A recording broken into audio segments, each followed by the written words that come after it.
السلام عليكم ومرحبا بكم على قناة آخر الأخبار.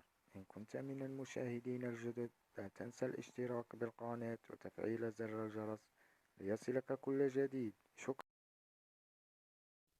خبر عاجل: هذا هو أيام رمضان بالجزائر فلكيا.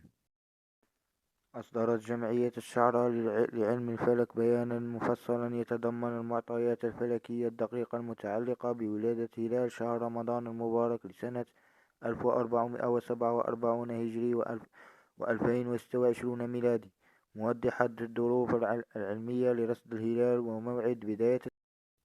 وحددت وزارة الشؤون الدينية ليلة الشك الموافقة ل29 شعبان 1447 هجري بيوم الثلاثاء 17 فبراير 2026.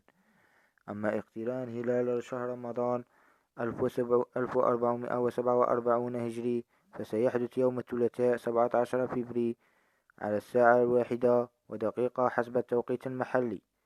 وقالت الجمعية أن عمر الهلال عند الغروب الشمس في ذلك المساء لن يكون كافيا لتمكين رؤيته بالعين المجردة من منطقتنا، وذلك وفقا لجميع المعايير. وسيبقى القمر فوق الأفق في مدينة الجزائر لمدة تقارب 6 دقائق فقط بعد غروب الشمس. وأشار البيان إلى أنه تزامنا مع الاقتران سيحدث أيضا كسوف شمسي حلقي مركزي، غير أن هذه الظاهرة لن تكون مرئية في منطقتنا.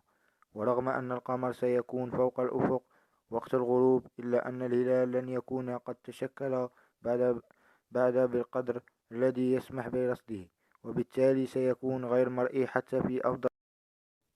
وعليه فإنه من الناحية الفلكية البحتة يستنتج استكمال شهر شعبان 30 يوما ليكون يوم الخميس 19 فبراير 2026 هو أول أيام شهر رمضان المبارك في الجزائر، وذلك على أساس الرؤية البصرية المباشرة للهلال.